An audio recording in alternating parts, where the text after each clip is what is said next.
Hello students, अपने last lecture में हमने बात की थी आय के चक्रीय प्रवाह के बारे में।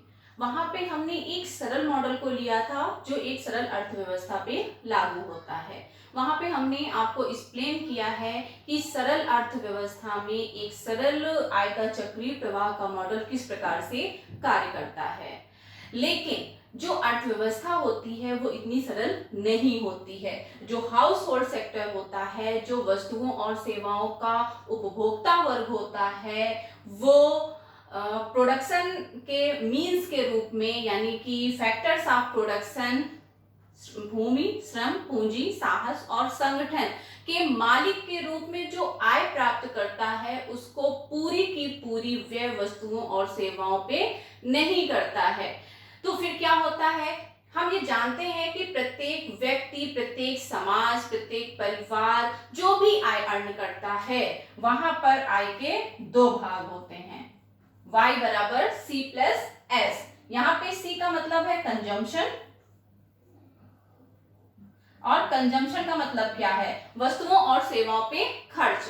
हम जितनी आय अपनी खर्च कर देते हैं वो पार्ट आता है सी पे। लेकिन हम अपनी सारी की सारी आय खर्चा नहीं करते हैं, हम उसका एक भाग बचाते अवश्य हैं अपने भविष्य के लिए। बहुत सारे हमारे मोटिव्स होते हैं जिनके लिए हम अपनी आय का एक भाग अवश्य ही बचाते हैं। वो जो दूसरा भाग होता है दैट इज सेविंग। अब अगर हाउस होल्ड सेक्टर पूरी की पूरी अपनी आय को खर्च नहीं कर रहा है बल्कि वो सेविंग भी कर रहा है, तो इसका मतलब है कि जो आय का चक्रीय प्रवाह है वो वहां से लीकेज हो रहा है। आय का जो चक्रीय प्रवाह है वो यही तो बताता है कि जितना हाउस होल्ड सेक्टर अर्न करता है वो पूरा का पूरा खर्च कर देता है। तो उत्पत्ति के साधनों के स्वामी के रूप में हाउस होल्ड सेक्टर को जो आय प्राप्त होती है वो वस्तुओं और सेवाओं की कीमतों के रूप में पुनः इंडस्ट्रियल सेक्टर को पहुंच जाती है। लेकिन अगर हाउस होल्ड सेक्टर अपनी आय का एक भाग बचाने लगता है तो इसको बोलते हैं कि आय के चक्रीय प्रवाह में ये एक लीकेज है, यानी कि आय का एक भाग ऐसा है जो अलग हो गया है उस चक्रीय प्रवाह से।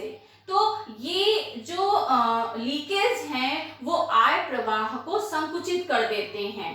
क्यों? क्योंकि ये लीकेज हैं, ये उस आय को जो सेविंग्स के रूप में हाउस होल्ड सेक्टर कर रहा है, ये जो सर्कुलर फ्लो है उतनी पार्ट उसको कम कर देता है। तो हम ये भी जानते हैं कि जो इंडस्ट्रियल सेक्टर होता है वहां पे जो आय होती है उसके भी दो भाग होते हैं, y बराबर c प्लस आई। यहाँ पे c का मतलब कंजम्पशन ही है और i का मतलब इन्वेस्टमेंट है। ठीक, क्योंकि हम यहाँ पे टू सेक्टर इकोनॉमी की बात कर रहे हैं। टू सेक्टर इकोनॉमी जो हम सरल मॉडल की बात किए थे वो भी टू सेक्टर इकोनॉमी ही है, लेकिन उसमें हमने सेविंग और इन्वेस्टमेंट को ऐड नहीं किया था। ये जो मॉडल है इसमें हम सेविंग्स और इन्वेस्टमेंट को ऐड कर रहे हैं और सामान्यतया हम इसको ही टू सेक्टर इकोनॉमी यानी कि द्विक्षेत्रीय अर्थव्यवस्था में आय के चक्रीय प्रवाह को मानते हैं, जहां पे हम सेविंग्स और इन्वेस्टमेंट को ऐड करते हैं। तो जो इंडस्ट्रियल सेक्टर है वहां की आय के भी दो भाग होते हैं, y बराबर c प्लस आई, c प्लस एस बराबर c प्लस आई, c कैंसिल हो गया, s बराबर आई। यानी कि ये जो s बराबर आई है ये टू सेक्टर इकोनॉमी में संतुलन की शर्त है, यही है संतुलन की शर्त। आप जब अपने नोट्स लिखेंगे, नोट्स बनाएंगे तो वहां पे आप ऐसे ही एक्सप्लेन करेंगे कि टू सेक्टर इकोनॉमी में संतुलन की शर्त होती है S बराबर I। हम ये जानते हैं कि जो हाउस होल्ड सेक्टर होता है उसकी जो आय होती है उसके दो भाग होते हैं C प्लस एस, और जो इंडस्ट्रियल सेक्टर होता है उसकी आय के भी दो भाग होते हैं, कंजम्पशन और इन्वेस्टमेंट। तो C प्लस एस बराबर C प्लस आई, C कैंसिल, S बराबर आई। तो ये संतुलन की शर्त का मतलब ये हुआ कि हाउस होल्ड सेक्टर सेविंग्स के रूप में जो आय के चक्रीय प्रवाह में लीकेज कर रहा है, तो जो सेविंग्स होती हैं, अगर वो हम अपने घर में नहीं रख रहे हैं, अगर हम उन सेविंग्स को बैंक में या किसी भी फाइनेंशियल इंस्टीट्यूट में रख रहे हैं, तो हम ये जानते हैं कि जो फाइनेंशियल इंस्टीट्यूट होते हैं वो इंडस्ट्रियल सेक्टर को लोन देते हैं। वो लोन कौन से होते हैं? जो हमारी बचतें होती हैं, जिनको हम डिपॉजिट करते हैं बैंक में, उन्हीं बचतों को उठा करके ही बैंक इंडस्ट्रियल सेक्टर को लोन के रूप में दे देते हैं। तो यहाँ पे ये मान लिया जाता है कि जितनी भी सेविंग्स हाउस होल्ड सेक्टर ने की है वो कैपिटल मार्केट का मतलब होता है पूंजी बाजार। जितने भी ये आपकी बैंक और जितने भी तरीके के फाइनेंशियल इंस्टीट्यूट हैं जो दीर्घकालीन ऋण देते हैं, जो लॉन्ग टर्म लोन देते हैं, उनको हम कैपिटल मार्केट में रखते हैं। और वो सारे इंस्टीट्यूट जो अल्पकालीन ऋण देते हैं उनको हम मनी मार्केट यानी कि मुद्रा बाजार में रखते हैं। तो जो सेविंग्स हाउस होल्ड सेक्टर के द्वारा की गई है, ये सेविंग्स क्या है? ये सेविंग्स लीकेज हैं। इनको हम बोलते हैं लीकेज हैं, हिंदी में बोलते हैं रिसाव हैं। तो ये सेविंग्स जो रिसाव हैं आय के चक्रीय प्रवाह से, वो सेविंग्स सारी की सारी पहुंच जाती हैं कैपिटल मार्केट में। और जो कैपिटल मार्केट है वो इन्वेस्टमेंट के रूप में पुनः इंडस्ट्रियल सेक्टर तक पहुंच जाती हैं। तो जो लीकेज हाउस होल्ड सेक्टर करता है वो कैपिटल मार्केट के थ्रू इन्वेस्टमेंट के रूप में, और यहाँ पे जो इन्वेस्टमेंट है यानी कि जिसको हम ऐड कर रहे हैं, ये तो आपका लीकेज है, लेकिन जिसको हम लगा रहे हैं उसको हम बोलते हैं इंजेक्शन। तो ये जो इन्वेस्टमेंट है ये आपका इंजेक्शन फॉर्म में होता है। तो जो ये लीकेज है वो कैपिटल मार्केट में पहुंचा, और कैपिटल मार्केट में इंजेक्शन के रूप में इन्वेस्टमेंट होता है, और पुनः इंडस्ट्रियल सेक्टर के पास जो हाउस होल्ड सेक्टर की सेविंग्स होती हैं वो पुनः इंडस्ट्रियल सेक्टर के पास पहुंच जाती हैं। यहाँ पे एक दो चीजें हैं जो समझना जरूरी है इस मॉडल में, कि संतुलन की शर्त तो S बराबर I है कि जो सेविंग्स हैं वो बराबर है इन्वेस्टमेंट के। लेकिन मान लीजिए जब हम किसी चीज की तुलना कर रहे हैं कि S बराबर I के होना चाहिए, देन टू सेक्टर मॉडल आपका रन करता है।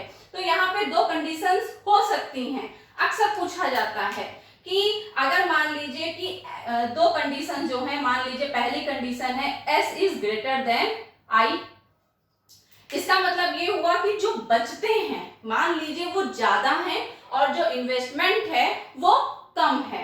इन्वेस्टमेंट जो होता है वो मार्केट में मुद्रा के प्रवाह को विस्तृत करता है, और जो बचतें होती हैं वो मुद्रा के प्रवाह को संकुचित करती हैं। तो मान लीजिए जो सेविंग्स हैं अगर वो अर्थव्यवस्था में ज्यादा हैं और इन्वेस्टमेंट कम है। अब जब सेविंग्स ज्यादा है, मान ली सेविंग्स ज्यादा होने का मतलब, एस का मतलब यही तो हुआ कि सी का पार्ट कम हो रहा है, क्योंकि जो आय है वो तो निश्चित है। अगर आय आपकी 1 के बराबर है, मान लीजिए सी आपका 0.6 है और एस आपका 0.4 हुआ, सिंपल सी बात है क्योंकि आय तो निश्चित है, तो आपका बराबर 1 हुआ। मान लीजिए जो सेविंग्स है वो आपकी बढ़ रही है, तो इसका मतलब है कि सी का पार्ट कम हो रहा है। अगर S ज्यादा है, इन्वेस्टमेंट कम है, यानी कि अर्थव्यवस्था में लोग बचते ज्यादा कर रहे हैं और इन्वेस्टमेंट कम हो रहा है इकोनॉमी में, तो इसका मतलब होगा कि कंजम्पशन पे खर्च कम हो रहा है। इसका दूसरा अर्थ ये भी होता है कि जो अल्टीमेट गुड्स एंड सर्विसेज हैं, यानी कि अंतिम वस्तुएं और सेवाएं, जिसको अगर सरल भाषा में कहें कि कहीं ना कहीं मांग कम हो रही है। अगर मांग अर्थव्यवस्था में कम होगी तो इसका मतलब है, क्योंकि सप्लाई चेन तो अभी आपकी वैसे ही काम कर रही है, मांग अगर कम हो जाएगी तो इसका मतलब है कीमतें गिर जाएंगी। तो अगर S is greater than I है तो इसका मतलब हुआ कि कीमतें आपकी गिरेंगी। ठीक है, और दूसरी कंडीशन क्या हो सकती है, if S is lesser than I या फिर I is greater than S। ये जिस तरफ भी इसका मुंह होता है दैट इज ग्रेटर। अब मान लीजिए कि जो I है यानी कि अर्थव्यवस्था में इन्वेस्टमेंट ज्यादा हो रहा है लेकिन सेविंग्स कम है, तो ऐसा कैसे संभव होगा कि सेविंग्स कम की जा रही है लेकिन इन्वेस्टमेंट ज्यादा हो रहा है? तरीके हो सकते हैं, यानी कि दो उपाय किए जा रहे होंगे अर्थव्यवस्था में आय को बढ़ाने के लिए। या तो जो पुराने लोन हैं, पुराने ऋण हैं, या फिर वो अपसंचित बचते हैं जो पहले से दबा के रखी गई हैं, जिनको कैपिटल मार्केट तक नहीं पहुंचाया गया है, या तो उनमें वृद्धि हो गई है, ठीक है। या फिर ये भी हो सकता है कि जो गवर्नमेंट है उसने नई मुद्रा जारी की है। तो अगर इन्वेस्टमेंट ज्यादा होता है और सेविंग्स इकोनॉमी में कम है, तो इसका मतलब ये निकलता है कि अर्थव्यवस्था में आय का प्रवाह बढ़ेगा। आय का प्रवाह बढ़ेगा, इसका मतलब है कि कीमतें बढ़ेंगी। तो अगर इकोनॉमी में इन्वेस्टमेंट ज्यादा होगा तो कीमतें बढ़ेंगी, यानी कि पहले तो बूम की स्थिति आएगी, लेकिन अगर इसको कंट्रोल नहीं किया गया तो ये इन्फ्लेशन में तब्दील हो जाएगा।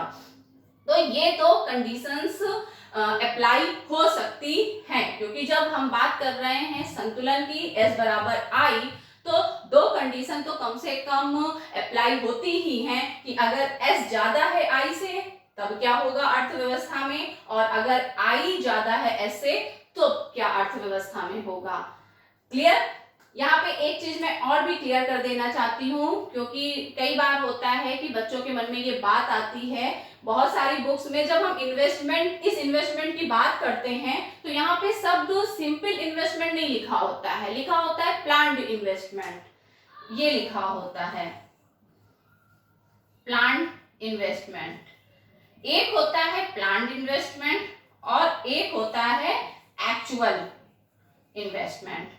प्लान्ड इन्वेस्टमेंट वो होता है जो सेविंग्स पे डिपेंड करता है, यानी कि कितना इन्वेस्टमेंट होगा उसके लिए जो प्लानिंग हो रही है वो डिपेंड्स करता है आपकी सेविंग्स क्या है, ठीक है। और क्योंकि यहाँ पे प्लान्ड इन्वेस्टमेंट भी शब्द आ सकता है, बहुत सारी बुक्स हैं जिसमें इन्वेस्टमेंट शब्द नहीं दिया हुआ है, प्लान्ड इन्वेस्टमेंट शब्द दिया हुआ है। तो क्योंकि यहाँ पे उस इन्वेस्टमेंट की बात हो रही है जो आपकी सेविंग्स पे डिपेंड है। अब मान लीजिए कि कहीं पे आप एक वर्ड पढ़ते हैं जो है एक्चुअल इन्वेस्टमेंट, तो इसका मतलब होता है कि एक्चुअल इन्वेस्टमेंट जो होता है वो मार्केट कैसा है उस पर डिपेंड करता है कि किस प्रकार का मार्केट है, वो इकोनॉमी पे, मार्केट पे, इन फैक्टर्स पे डिपेंड करता है कि एक्चुअल में कितना इन्वेस्टमेंट हुआ।